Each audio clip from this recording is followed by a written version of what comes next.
I'd like to welcome everyone to our May PDAB workshop.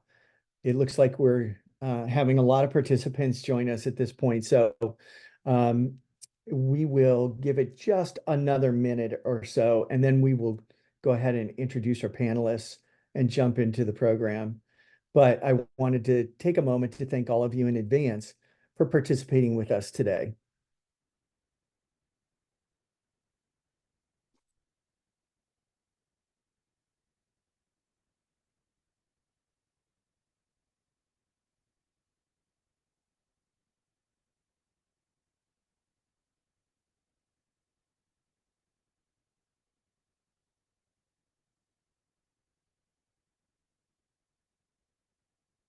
We will go ahead and get started. And again, welcome to everyone for joining us today. This is our May PDAB workshop, and we are excited to have our panelists with us today.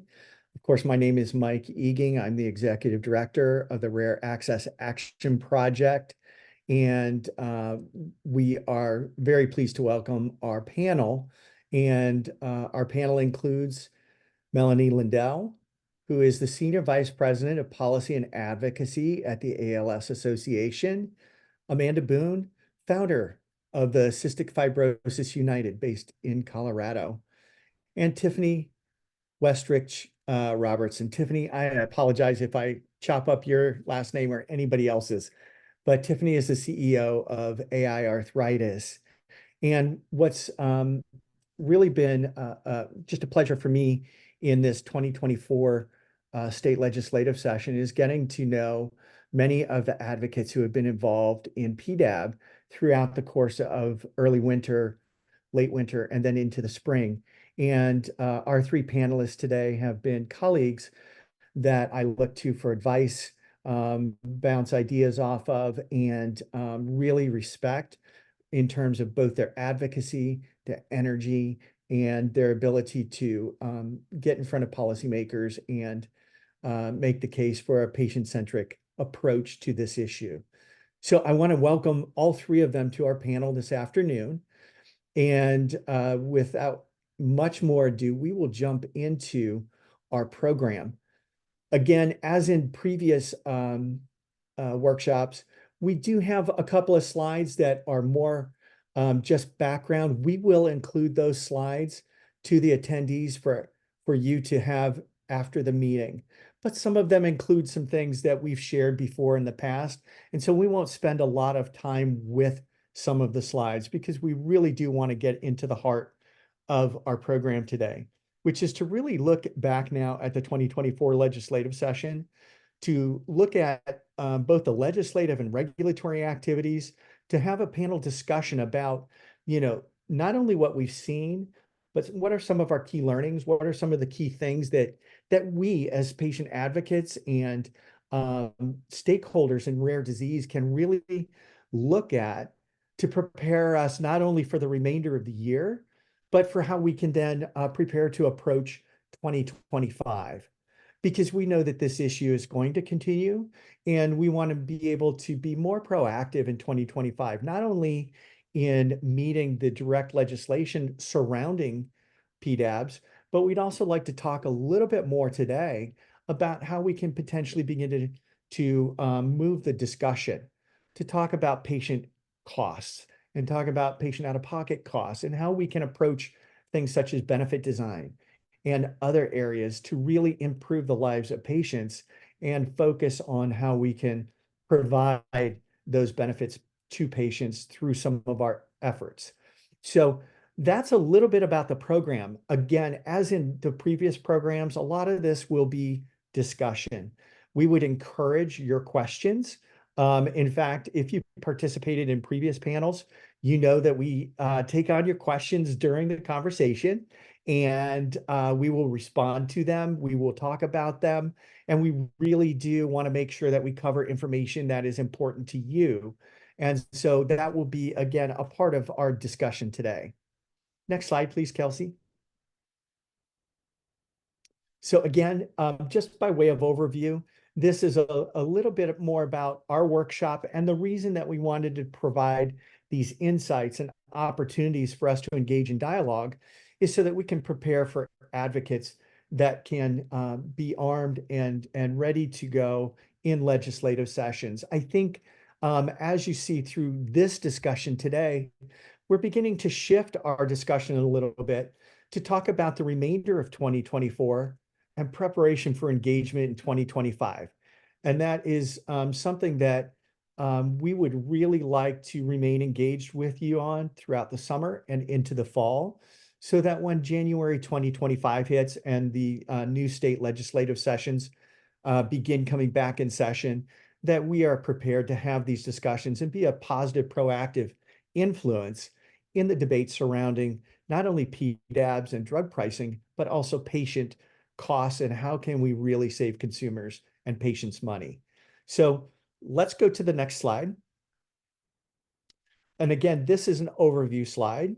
Many of you may have seen this before, and it's just a little bit of history about PDAB and some of the key components in PDABs. As many of you know, PDAB was first introduced in 2019, and Maryland was the first state PDAB. And in that intervening time, we've now seen PDABs pop up in a number of states. And those PDABs often have some very similar core functions, including the ability to set what we call an upper payment limit. And that upper payment limit that could then be applied to a pharmaceutical product. Now, PDABs, if you've seen a PDAB in one state, you've seen a PDAB in one state because there are regional and state variations. But the PDABs essentially become an opportunity for the state to begin a focused review directly into drug prices, whether or not we'd agree with methodology or the tools that they use or the information that they bring in. They often set up the framework from which that review would be done. Next slide, please. So I wanted to jump into the current state activities, both the legislative activities and the regulatory activities. And we have a panel here that is really well prepared and equipped to start talking to us about some of the specific experiences that they've had. I know we have had some time to talk as a panel. And so I really would like to just, if we could jump in here. Amanda, I'm going to turn over a little bit of time over to you and Tiffany to talk a little bit about Colorado, where we are in Colorado, some of the key things for us to keep in our sight, and the challenges of having both the regulatory pathway and the legislative pathway moving at the same time in 2024. Hi, Tiffany, did you want to go first or do you want me to go? You can go. Go Okay. ahead. Okay. Hi, so I'm Amanda Boone, and I'm sorry if I'm a little congested today. I have a cold, plus I do have cystic fibrosis. So when I get a cold, I sound more junky than most. But I started CF United with other CF patients and caregivers who were going through the Trikafta review with PDAB last fall. It was a harrowing adventure, and we did not know much about what was going on. We had little resources available to us at first, and there was literally no patient outreach. So the first meeting that I went to, the first board meeting, we only had 3 CF patients there.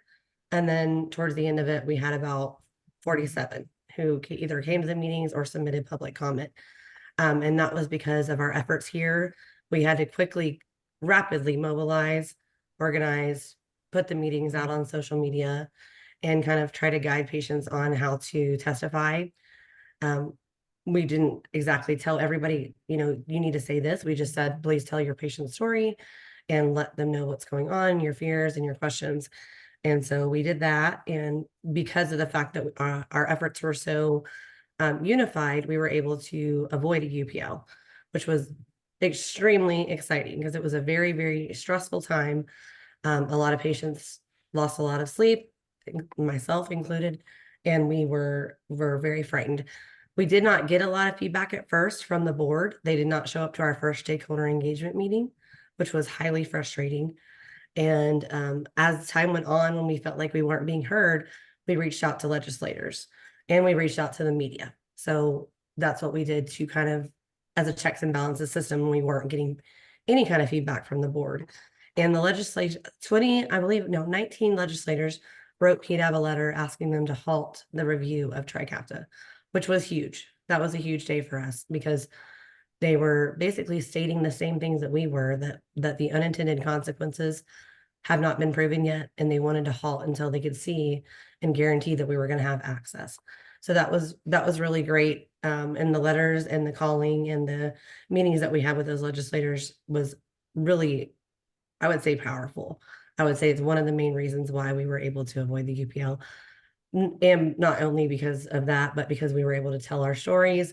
We were able to talk about the different things that affect us. And the one thing that we really talked about when they started to change their mind, because they kept saying how expensive our drug was. And, they just kept talking about that price point. Whereas patients, we were trying to just defend our disease and our medication. We weren't trying to defend the price point. But what we did is we've said, well, if y'all want to quantify us as a number and you want to start talking price points, okay, we got you. So we pulled together how much our expenses cost when we were in hospitals before Trikafta was available. When I was admitted to the hospital 5 times a year, how much that hospitalization cost, how much a transplant cost, how much IV infusions from at home for 3 months cost. And those kind of things is when they started to kind of, thinking that maybe they should reevaluate that. And then what we also did is we polled the patient population on our copays, and we found out that not out of all of us, no one paid over $60 for a Trikafta, and that was on the high end. So the media was reporting a lot higher because PDAB had reported it higher, and that just wasn't the case. So we actually brought our receipts to the meetings, like, hey, here's my Walgreens copay, and I had my Walgreens copay, and it said $0, and I showed it. And so that was one thing that we did. Another last thing that we did from last fall is we sent a video with all the patients and their families for Thanksgiving, and we wished everybody a happy Thanksgiving. So we just sent that to all the legislators. We sent that to the PDAB and anybody we could think of, just to kind of like keep our faces present in their mind, because Thanksgiving was right before the last board vote. So that was kind of one of the things we did. So then moving on to this legislation, this season, we got contacted because the senators wanted to do a rare disease carve out or exempt rare diseases from PDAB's review, which we were super, super stoked about, because obviously, like, we all want that protection. So we basically started trying to get the message out again. We testified in hearings. We started a petition, and we tried to rally again to make that happen. It became very political, very controversial, and I don't want to take up the whole meeting, but a lot of things happened in that time in the past few months, and it did not happen this season. So now we're kind of learning on what we did right and what we did wrong, so that next year can be better. Thank you. And Tiffany, would you like to jump in there? I know you have really on the ground perspective as well that really complements Amanda's. Sure. So Tiffany from short is AR arthritis, long is International Foundation Autoimmune Autoinflammatory Arthritis. And so we do cover the 20-something diseases that are of the immune system and the inflammatory arthritis. I also a person living with axial spondyloarthritis, and my drug was actually up still for review in Colorado. And so in Colorado, particularly, the one that we're sort of talking about right now, which is the first of the states to go through this process. 5 drugs, 3 of them were AI arthritis diseases. And unlike Amanda's experience, we struggled. And when I say we, I don't just mean AI arthritis, I mean name a foundation who covers the diseases that are treated with these drugs. We have found it almost like a needle in a haystack, trying to find patients to recruit to tell their story. So very different experience there. And it really came to our detriment when it came to Enbrel, which was the first drug ever to be ruled unaffordable. And unfortunately, the data that was extracted using a survey that wasn't necessarily written the best in the best format It didn't allow for context. It collected information, for example, of patients who are on Medicare. Medicare cannot be touched. So half of the respondents, their answers and their high costs were actually in the analysis that was used to justify unaffordability. So there was a lot of problems. And this is one of the states that is able to apply what's called an upper payment limit, or a UPL. Some states do have the authority, some don't. What essentially it means, those who do can cap that cost of what the state is going to pay. It's not a cap on what patients out of pocket. That's a misinformation, or a little misleading. But in the states that don't have it, just FYI, then recommendations go back to the government. And so it gives us a little buy-in time to weigh in when we're talking legislative. In saying that, it is currently up for a review. If it's going to get a UPL or not, they'll make the final decision in December. So there's a lot that we can still do as patients in order to try to weigh in. And I think taking lessons learned from Amanda and her group is a really great example, and why we all should be communicating with each other and weighing off of that. And then there's 2 drugs, my drug included, that's still in the process of being reviewed. So that's going to happen too. So a lot of importance, I just want to say, on patients and caregivers getting involved in the power of our testimony, because as Amanda pointed out, they're looking at these kind of retail prices. They're not looking at the copay assistance plans. And unfortunately, the people who did participate in the surveys, a lot of them were, like I said, Medicare, or it wasn't captured of the copay. And another thing that I want to mention, Amanda, you had said you all were lucky enough to get a lot of stories that, and look in your data to say that people weren't paying more than 0 to 60 out of pocket. This is a very good example of the misinformation that was collected and analyzed in the survey. And the analysis, all they did were statistics. They didn't put any context behind it when they ruled this drug unaffordable. An example of that was there were 9 patients of the 19 who were not on Medicare who stated that the monthly cost of their drug caused them to forfeit house payments, vacations. It was very drastic. And of those, 4 of those 9 said it put them in medical debt. And those are the stats that they put on the screen. But if you look at the actual data, because that's what I do, I'm a data person. I do research advocacy, which is data to drive policy. I pulled all the original data numbers that they had published, and I line itemed everything and realized those 9 people, including the 4, paid $0 to $50 out of pocket. So that was alarming to me, that context wasn't there, because guess what? That's a different issue when it comes to affordability. And that kind of leads into what you wanted to talk about too, Mike, is what are the real reasons for affordability? And that's how we need to move forward when we're educating these PDABs on how to address affordability issues and drug costs. I think that's really interesting, because as we talked about earlier, is that many times when I would be, testifying in a state, listening to, of course, the testimony on multiple sides of the issue, that a lot of the examples are about benefit design and about patient out-of-pockets and copays, not about the cost of the drug. And so that really quickly kind of confuses the discussion, because when you have someone saying, oh, but I couldn't afford and I went into medical debt, but they only had, let's say, a $50 copay, and there potentially were ways to potentially help them with that $50 copay. It really sets up a very disingenuous discussion. I'd like to bring Melanie in here, as Melanie has been listening to Colorado specifically. Melanie, you are involved in a number of other states, and I would like to get some of your insights and thoughts about how the legislative process really opened up this year, and the challenge I think that Tiffany just talked about, which is keeping patients engaged throughout the process. There's a lot of excitement sometimes up front, and how do we keep rare disease patients involved, particularly given some of our rare disease patients are struggling with health issues, with access issues to be able to come in and testify, and a number of other things to engage in the process.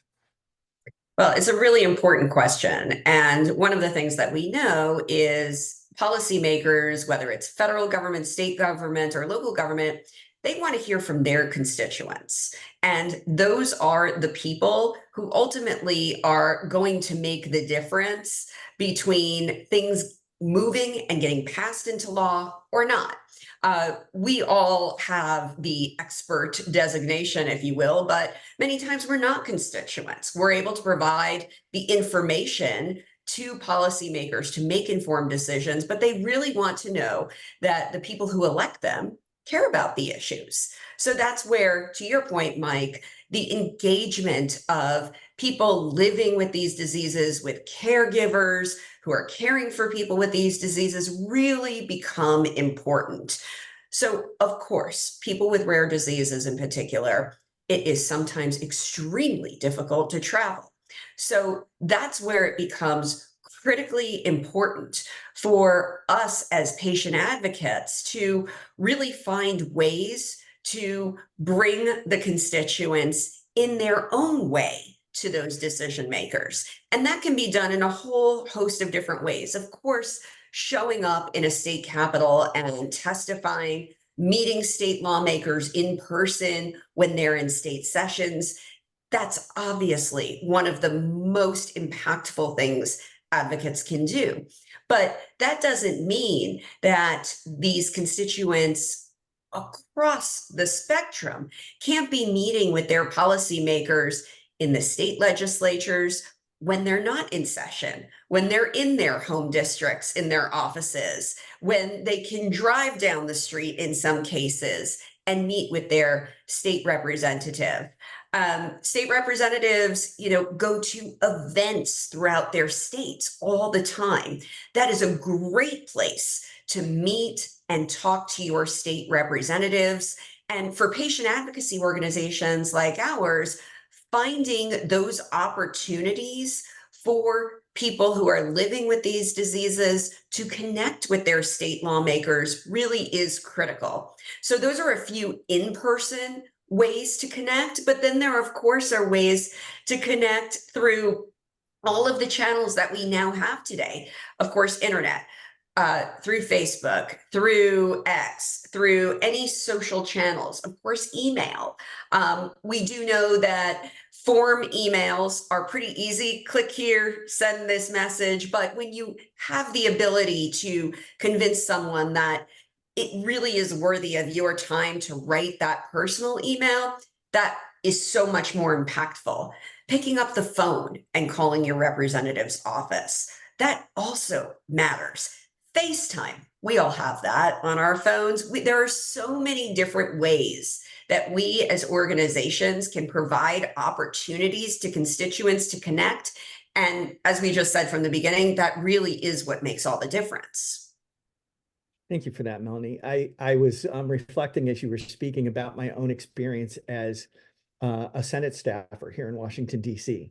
when I was early in my career. And those phone calls, letters, and communications from constituents back in our home state were treated like gold in the office. And it really was important on key issues to hear from those who were affected. And I was just thinking on, my experience here in Virginia this last year. And it was far different having to lobby in Richmond in my own backyard where I live. And I found that even some of the bill's sponsors this year were making time to meet with us. Now, like you said, it was busy legislative sessions. We got maybe 15 to 20 minutes with the legislator, but that opens the door for me to come back and do the work here where that legislator may be standing on a side of a soccer game and I get to say hello, or, at that local parade or picnic, or, a drop by at an event that I might be at, and an opportunity again to make that connection and to talk about why that legislation is so important and the impact that it could have on my family's life as well as those I love. And so I think, as you were talking about all the ways to contact a legislator, that we don't need to wait until the legislative session in 2025. We literally can make a difference throughout the remainder of 2024. And so thank you for that. If we can go to the next slide, it's mainly a wrap up of some of the updates. These are going to be sent out to all the participants. So you'll get to see where we found some of the legislation still moving, where it's, maybe been referred to committee for next year. Of course, in Virginia, we did get a veto this year, but we also know that it will be teed up as one of the low number bills next year as a priority bill for the Virginia House and Senate. So this update and these updates we will send to you.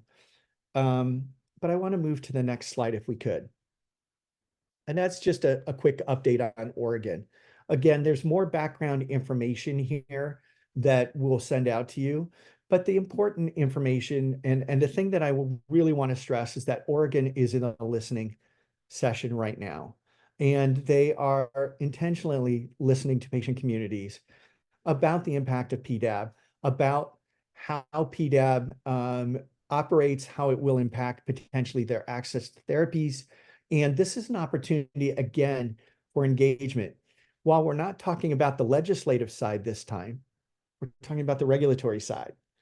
And as our colleagues from Colorado have shared with us, that is super important. And Oregon has given us these opportunities. There's information in the slides on how to interact with the Oregon PDAB. It is critical that if you have patients in Oregon, that they be some of the first ones to participate. Of course, many people in the various states do like to engage with us from out of state, but it is nowhere near as meaningful as our panelists have suggested as hearing from someone from home. And so please share this information throughout your organizations. If you have patients who are comfortable contacting, testifying, asking questions, please encourage them. If they aren't comfortable, not only our panelists, but also at RAAP, we are willing to work with them to help provide them at least some good information that they can share and help them be more comfortable. But you have some really good resources in the community, and we will talk about more resources towards the end of our discussion. Next slide, please. So let's talk about preparing for 2025 a little bit more. The 2024 legislation or legislative sessions are going to be wrapping up and have largely wrapped up in many states, although we do have some year-round states that are still moving. And it's really important for us to really take this time to begin preparing for 2025, because that time will come very quickly.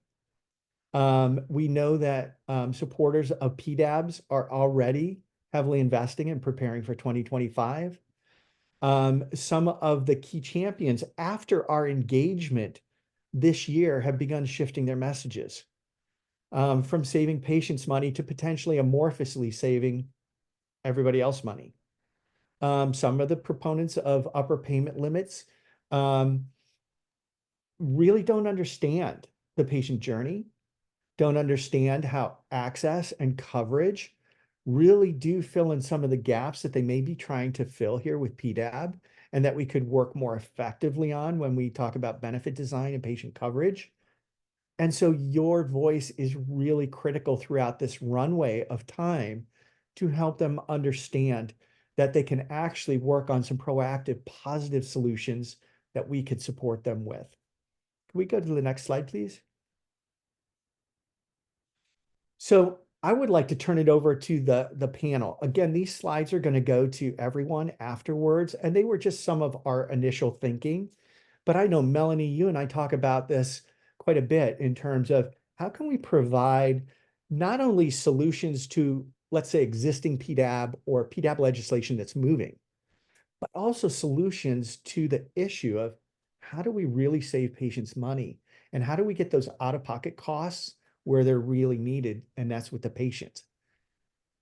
Well, it's a really good question, a somewhat complicated question with no easy answers. But one of the most important things that I think you hit on pretty aptly, Mike, is the question of price versus cost.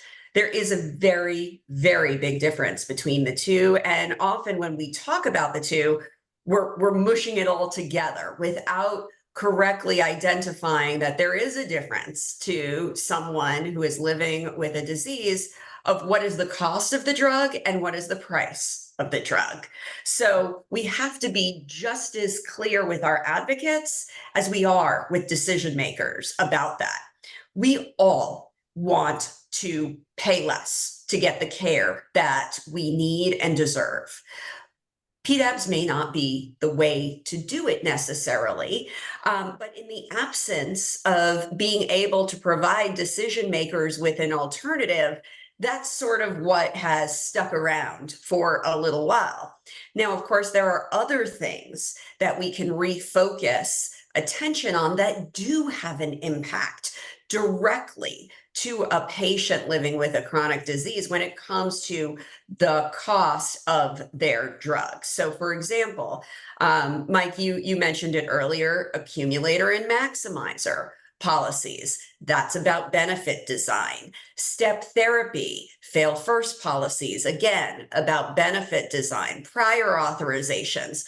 All of these things can impact the financial cost to a patient, particularly when it comes to the cost of drugs. And by refocusing attention on some of those issues, I think that we can ultimately get at the goal of lowering the cost of prescription drugs for people living with any of these diseases. One of the things that I think has been problematic for patient advocacy organizations across the spectrum is we haven't really talked to decision makers in a comprehensive enough way about here are all the other things that you can do to address this cost issue without enacting another piece of legislation, these PDAB bills, where we have no idea what the ramifications are truly going to be. And in a world where we are not interested in having to deal with unintended consequences down the road, let's take a breath.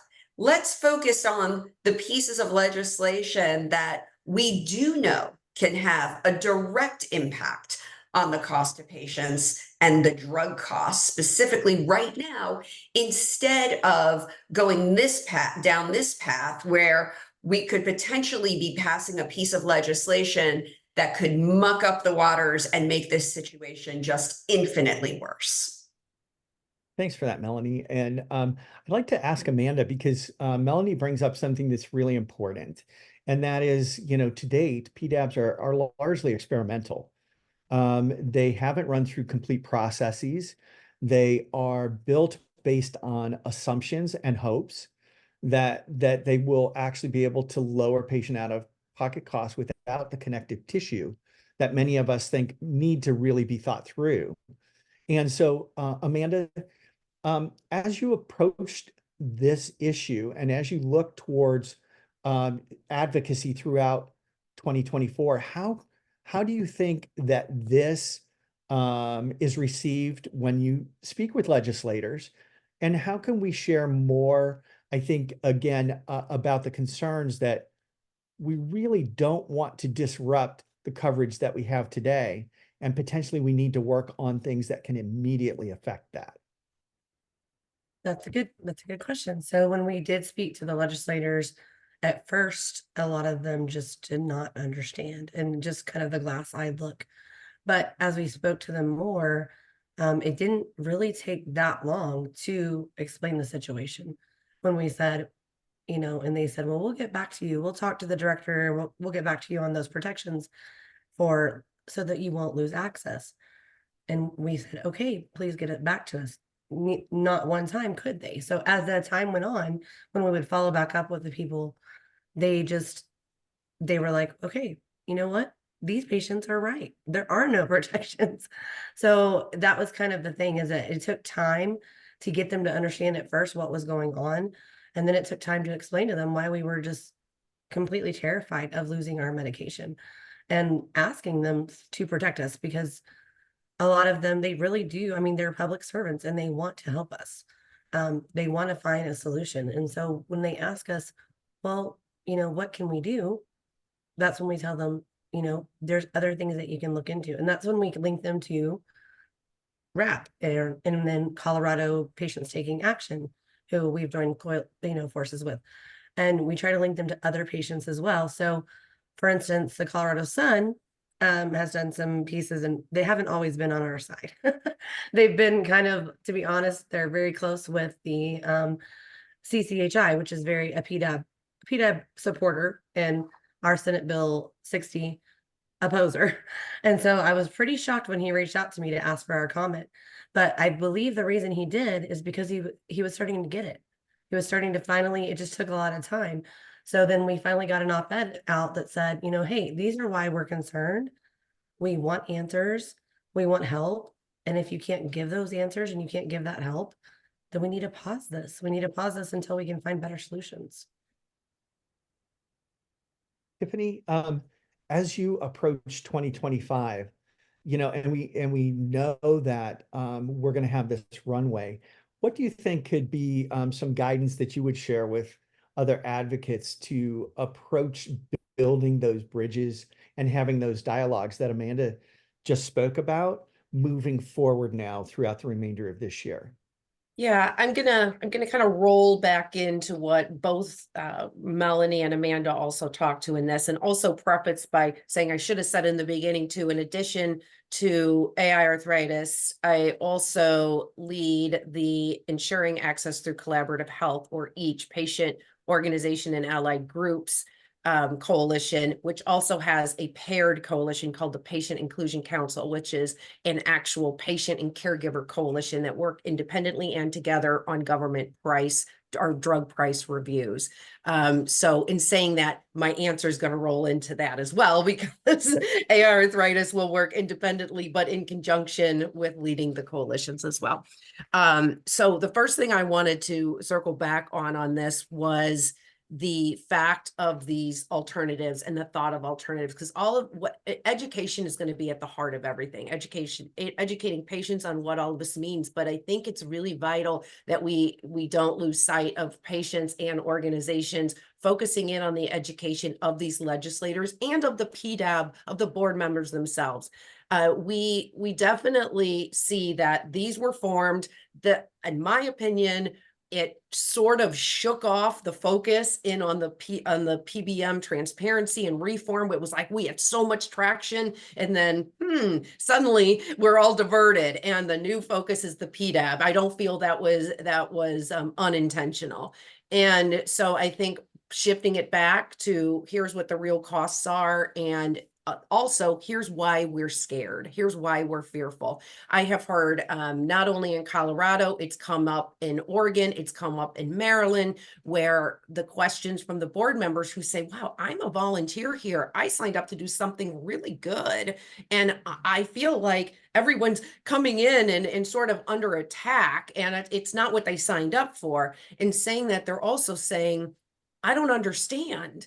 This isn't about access. This is about saving patients money. And when they say statements like that, it's really obvious they just don't see the connection. So I really strongly, in our work, both in the coalitions and at AI Arthritis, we're going to really focus on that educational component, both the boards and the legislators, both patients and caregivers, and also that connection on the bigger picture and how access can be affected. And our fears are real, because the other component that hasn't been brought up yet is, at least in Colorado and Oregon, it has come up, Oregon really bright and shiny. And then in Colorado sort of piggybacked on it in their last meeting, was that patient organizations are being, and pharmaceutical companies are being accused of fear mongering and making patients feel like this is a very scary thing, and it's not. And it's not coming, messages aren't coming from pharma and their angles. It's coming from being a patient, being ripped of our medications every year because of prior auth, because of step therapy, because of all of these things. That has to come back to the forefront. And then also the education on this thought that UPLs aren't going to affect this patient access, real-time situations that we can find and introduce as examples of why we're fearful. Right now with biosimilars in the market that we're in, there are patients coming to us and other organizations saying, I can't access the biosimilar that my insurance company is making me have because the infusion center or the doctor cannot stock it or prescribe it because they're not going to be able to afford to do so. And that's exactly what we're saying. If a drug is priced too low, it can affect access issues. And so we can pull these real-time examples to show them we're not making this up. These are real life situations that are happening. So those are some of my thoughts on how to kind of activate the situation with both patients, caregivers, and educating all of the parties that I think is essential as we move forward. Oh, terrific. And thank you, all three of you, for your responses in this section. I think this is really the runway that we have throughout the remainder of the year is a time for us to really build off of the areas that all three of you brought up in terms of providing better education, better information, and specific examples of our concerns. Because again, I think as all of you, we've heard, oh, well, you're just trying to raise, patient fear. And, and it's coming from people who really don't understand, the healthcare system and the impact of some of their decision-making on access to therapies. And I know that it's a way to distract from what we're talking about, but it's really important that we cut through that and say, not only are we not just stoking fears, these are legitimate concerns, but potentially we have some solutions. And so if we could go to the next slide, please. Let's go to the next slide. I think that that's really important for us to talk about. And I know Melanie brought up some of the potential solutions and things that we can look at. But when you look at a lot of the programs, as Tiffany, you just brought up about, shifting costs, trying to delay more expensive therapies, making patients step through various other alternatives before they go on to therapy they really need. All of these things create basically benefit design issues and really keep a rare patient from getting the therapy that's often targeted for their actual disease. And so there are some opportunities for us to start to engage, not only to talk about the concerns, but talk about real solutions that could be offered, potentially, as Melanie talked about, as replacements for PDABs or as a very different focus to PDABs. And so I'd like to talk a little bit about that and how some of these alternatives might really be able to get at, which is how do we save patients money? Because that's really the intention that many of the proponents of PDABs want, is how to save patients money, and they just don't know how to go about it. And so the PDAB seems like the kind of neat vehicle, but it doesn't really work. Melanie, do you want to take a shot at addressing that from kind of a big picture perspective? Yeah, thank you, Mike. So I would say that you're 100% correct in that we are better positioned to deal with all of this if we're able to point to some of those other things that I mentioned earlier that you've listed as well. Many of those same things on this slide here, the focus on more patient-centric benefit design. So, for example, let's take Medicare Part B. A lot of people think that when the Affordable Care Act was passed, that it meant that any other insurance plan also cannot discriminate based on pre-existing conditions. Well, that is a huge misnomer. And when we talk about Medicare, regardless of why you're on Medicare, because whether it's ESRD, ALS, by way of disability, or you've turned 65 and have chosen Medicare, you need a Medicare Part B plan. Otherwise, you're going to be on the hook to pay 20% of all of your medical costs out of pocket with no out of pocket maximum. Medicare only covers 80%. And you are on the hook for that other 20% unless you have a Medigap plan, these Medicare Part B plans. Well, Medicare Part B plans are private plans. They're not government-run plans. They are allowed to discriminate based on pre-existing conditions. And many states do not protect consumers against how much those premiums for those Medicare Part B programs could cost. So if you have a chronic disease and you're on Medicare, you may not be able to afford a Medigap plan, period, because they are allowed to discriminate. So if we can fix that gap, so to speak, so that anyone who has Medicare can access Medigap plans affordably, we have addressed a huge amount of issues related to cost for patients. Obviously, we've hit on accumulator and maximizer. A lot of states are doing a lot of good work in this area to try and pass policies, pass bills that ban these types of policies. Again, has a direct impact on the cost to patients. Certainly, capped copay options, you put that on here, risk pooling and subsidies and whatnot. There's a whole host of other things that states can do through policy efforts to get at this cost of drugs without going down the PDAB route. And as policy advocates, patient advocates, it's our job to better inform decision makers so they have those menus of options available to them, especially when they have others coming in front of them and telling them otherwise, that PDAB bill is your only option to deal with this. Thank you, Melanie. That's really a really nice way to sum it up. I know in Virginia, we faced sometimes when we were providing testimony or in conversations with statistics that really didn't share with us their sources and claim that Virginians pay among the highest costs for prescription drugs in the country. And yet, when we started digging into it, again, we got a benefit design problem where many patients in Virginia are buying plans that actually have percentage copays of their therapies. And so instead of the price of the drug, it is the percentage of the drug that they pay instead of a capped out of pocket in a tier.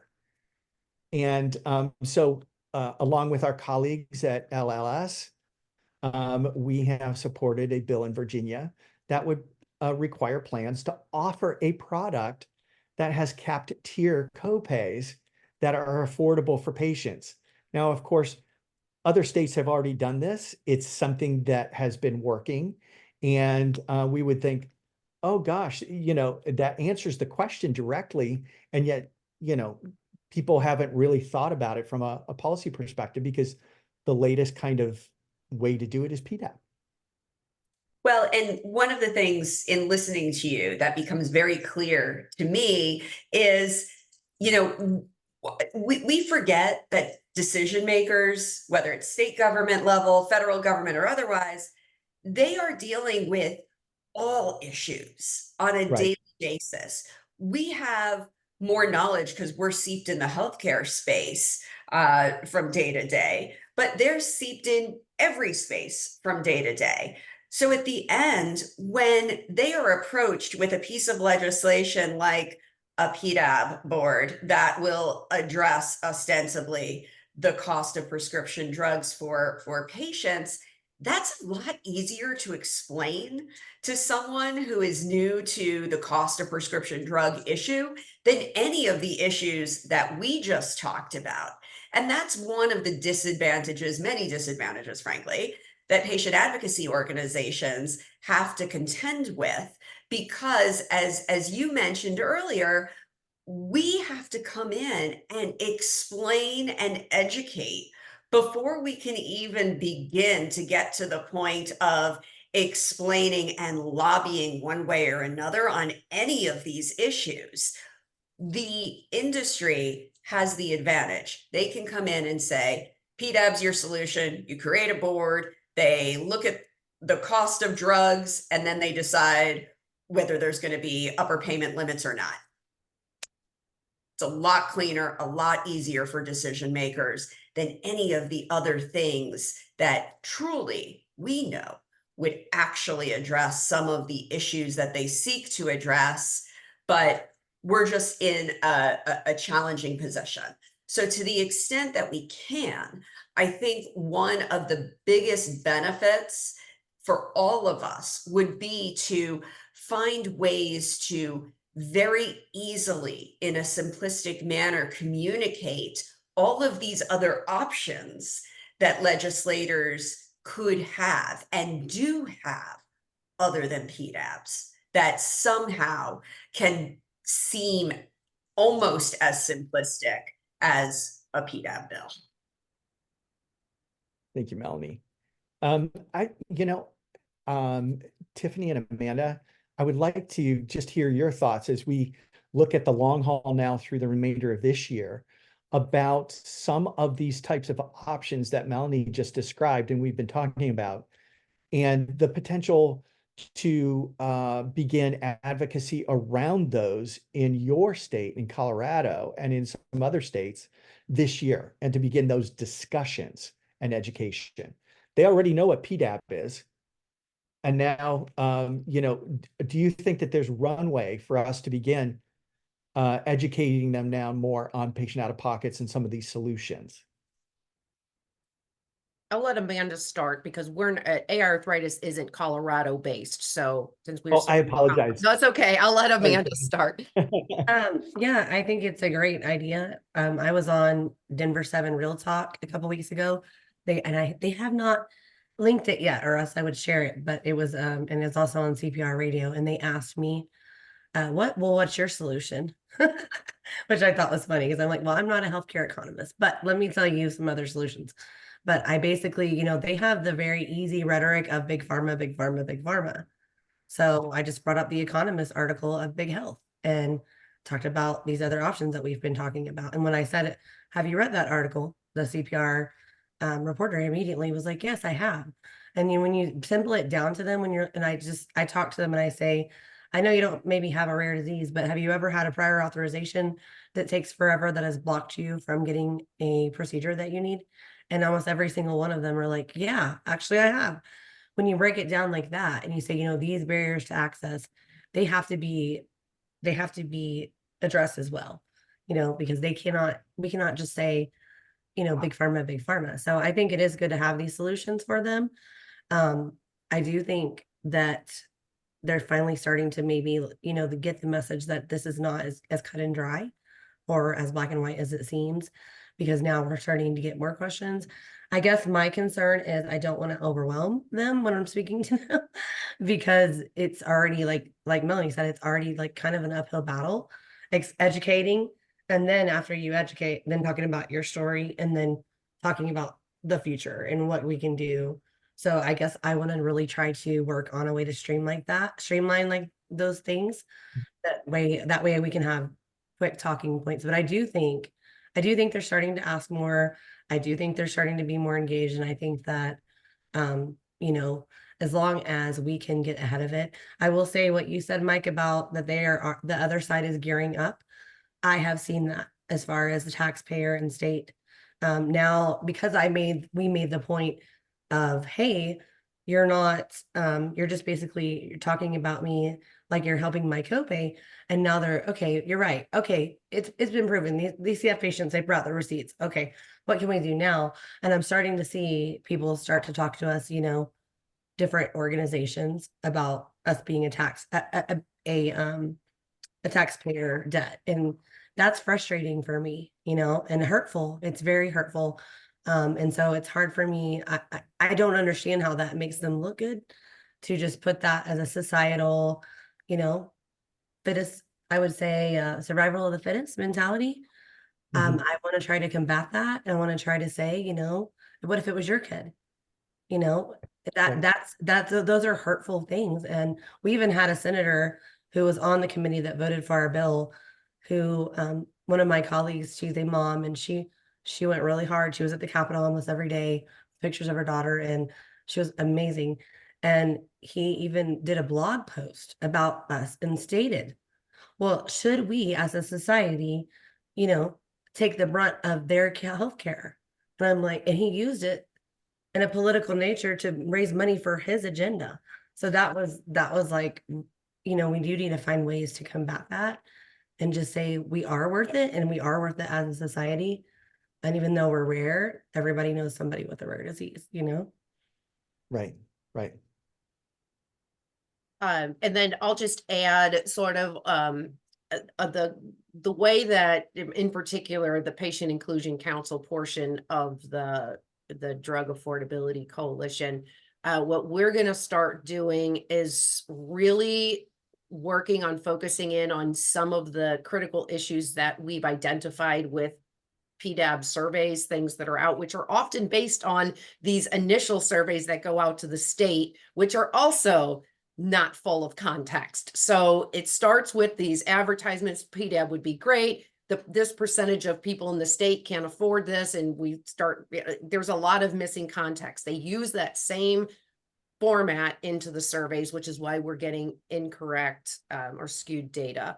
And so what we want to do in order to have all of these things that we saw on the slide, we're really going to zero in on recommendations for what really to collect when you're talking to patients, in addition to what's really your affordability challenges. But as they are now, if we're reviewing these certain drugs, they need to have context to them so that they can fill in the blanks.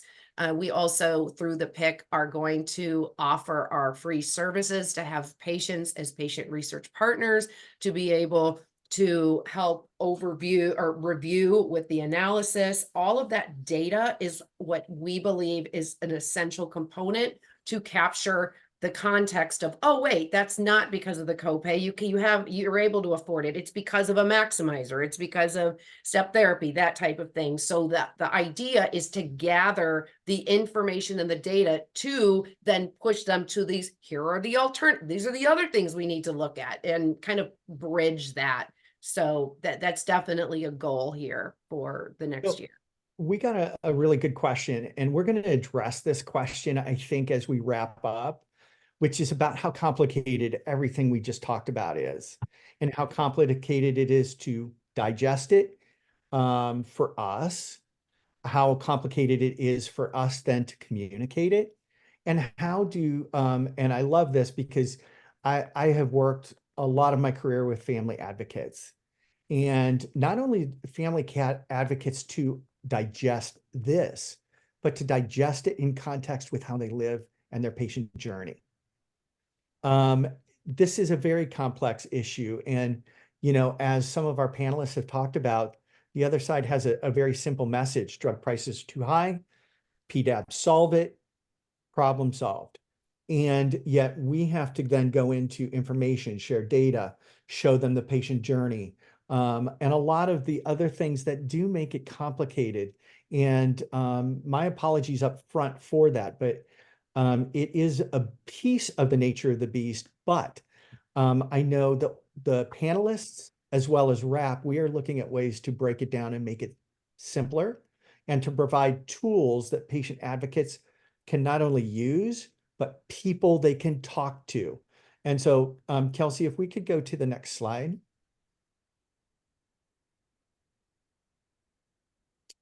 Let's go here. So we're going to address some of that in a moment. Back again to the slide you were just on. There you go. So RAAP throughout the summer is going to stay engaged in PDAB. We, as many of you know, are very involved in state organizations, and we'll be going to legislative sessions throughout the summer. Our biggest one being the NCSL Legislative Summit this August, where we spend time with legislators talking about these issues and spending time sharing information, helping them understand the impact, etc. We have a state committee at RAAP where we're going to be talking about specifically with PDAB and taking and breaking down information into digestible bites so that advocates can take the tools that come through RAAP and actually use them, and in a way that is less confusing, very direct, and then with linkages back to RAAP staff and personnel, or colleagues such as those on our panel today who can help patients directly to navigate this and make sure that they are comfortable testifying, or they are comfortable in a regulatory setting, or they're comfortable maybe writing a short op-ed piece to a letter to the editor, or even just shaking a legislator's hand at a local picnic and saying, I'm that patient that will be affected by what you're doing. Please listen to me. Patients will come at this from various levels, and we want to make sure to have whatever they need wherever they're coming at this from so that they can be effective. And so if we could go to the next slide, Kelsey. Next slide. Oh, I guess we're pretty much there. But over the next coming weeks, the RAAP website is building out a PDAB specific dedicated page that will include previous op-ed pieces, examples of testimony from across patient organizations, including RAAP, that patient advocates can look at and see.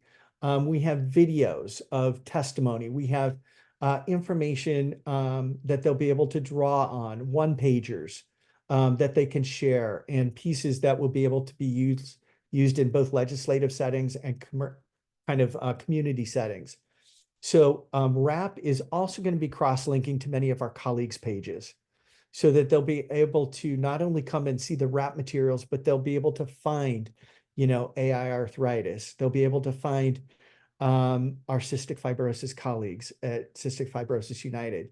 They'll be able to find the best ALS tools, and they'll be able to, have that. But even more important than that, the RAAP staff throughout the summer and into the fall will be providing our information for contact so that we can actually help meet the patients where they are. Advocacy is not easy, and it never is going to be easy, and it can be intimidating. And we want to make sure that our advocates have the best, not only resources, but that they have someone they can talk to. And so that's a little bit that's going on inside RAAP. And I would like to kind of turn it over to our panelists, because I know they've got a lot of things going on too, to try and break into the complexity and provide simple tools that can be used fairly quickly. So I'll turn it over to our panelists, and Amanda, if you'd like to pick it up, and then we will close out the session. So I just would like to say we're also going to be out there this summer with Colorado Patients Taking Action. So we have Bridget Sarrett from Advocates for Compassionate Therapy is also going to be there, and we're going to just really try to engage more people and just talk to more patients, because we just, like Tiffany said, we just need more patients. We need more patients, period. And then if those patients can talk to some of the more seasoned patients, we have several in our group that anybody has any questions, we can send their way. Even if, I had someone call me one time and say, I don't really know how to explain this to this person, to this legislator. Can you break it down for them? I have no problem doing that. I mean, I don't mind doing it. If you feel like you get tripped up on something, or even if I don't know the answer, I will send them to somebody else who knows the answer. So I think that's just a good plan to kind of just all of us work together to try to make our voices loud, in a respectful way. But that way we can work together on it, and that way next year we're not so blindsided by some of these issues. Especially when we get called out for things, we can kind of have an answer for them. As far as tools go, I would just say I think all the things that y'all are doing are really awesome, and I really, really thank you, because as you may know, we were feeling so desperate last year, and it's really awesome to know that we have like all of these people in our corner. So I think that the patients next year have a lot more hope, and that's what I told a mom the other day who her daughter's drug is coming down the list. I'm not sure if she's at this meeting or not, but she is fearful. And I said, as time goes on, we're going to see what happens. We're going to see if real patients lose access. I hope they don't. I mean, I don't want them to lose access to be able to say, oh, look, they lost access. But at the same time, as these things progress, we're going to know more answers. So that's just what I have to say about for next year. Thank you, Amanda. Tiffany? I just it just add to what Amanda said, I just wanted to make, also it's, if the patients don't lose access, I also worry about the rest of us who then get non-medically switched to the one who makes it on formulary. So there's a whole other reason why those who not are necessarily Right. your drug is on there, but that's something that why all patient voices and their stories are important to collect, because it's a bigger picture than even just what the drugs are that are on there.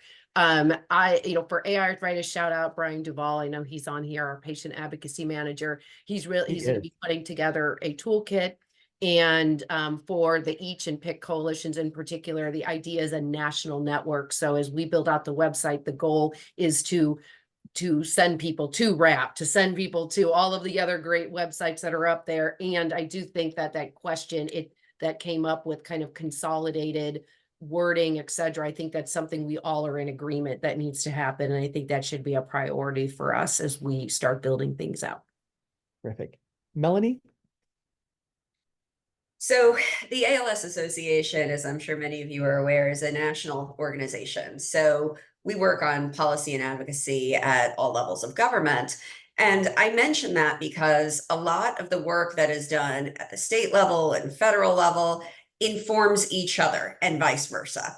And nothing in the policy world happens in a vacuum. So, for example, this summer, one of the things that we do on an annual basis, and we'll continue to do this summer, is not only meet with state lawmakers in their district offices, but federal lawmakers in their district offices. One of the things that we have found is that we get more time, our advocates get more time when it's in district as opposed to at state capitals or on the Hill. So we really do make a big push to have those in-person conversations with policymakers during the summer when they have some more time. I say that with the caveat that I recognize we are in a presidential election year, so it is going to be a bit busier this summer. But one of the things that we really focus on and will continue to focus on in these summer meetings is talking about all of the issues that we talked about today, to give policymakers that education that they do need to be able to make these decisions. So talking about all of the other options outside of PDAB legislation, about Medigap legislation, about accumulator and curbing step therapy and prior authorization barriers. And what we found, historically speaking, is that once lawmakers have those pieces of information and that knowledge, they're able to get to those conclusions on their own that, hey, maybe we don't need to go down this PDAB rabbit hole where we don't know what the actual consequences of it are going to be, when we have all these other things that we can do to address the prescription drug pricing issue. So the association also, of course, has our advocate training program, which is certainly applicable to any other disease group. Please come to our website, sign up. You can be a part of it, learn how to advocate at a higher level, and then we can all work together on all of these pieces to get to all of our shared goals. Well, thank you, Melanie, and thank you for that really kind of overview of your organization as well. And just a final plug, at RAAP, we have been building a patient engagement caucus, and Kelsey Carrion, Jeff Anders are heading up that patient engagement caucus. Many of our folks from our patient engagement caucus have been on this call today. They are building toolkits. They are working to simplify and prepare the messaging, not only on PDAB, but as Melody said, we're looking at the solution issues as well. And I'm sure there's going to be cross collaboration with ALS and the other organizations, so that we can come to really practical solutions that have the biggest bang and benefit for patients. That's really what we care about and what we want. And I know many of the policymakers we work with, that is also what they want. And so there is a lot of work that we can do together. And so there is a patient Engagement Caucus at RAAP. We encourage you to please jump in, participate. And as we roll out the training, as we roll out the information, as our patient advocates fine tune our materials, we hope to address many of the questions and concerns and then provide that level of support to help even the newest and most uncertain advocate to be able to share their voice. Because at the end of the day, that's what's really going to move the needle, is patients together sharing their voice about the issues, about their understanding and the solutions. And with that, I would like to thank our esteemed panel. Thank you for spending time with me this afternoon. This has been terrific, and I really enjoy the opportunities we have to be together. And thank you to all of you who tuned in today. We appreciate you. We enjoy working with you, and we look forward to working with you throughout the remainder of this year and into the next legislative sessions. So thank you again, and have a great afternoon.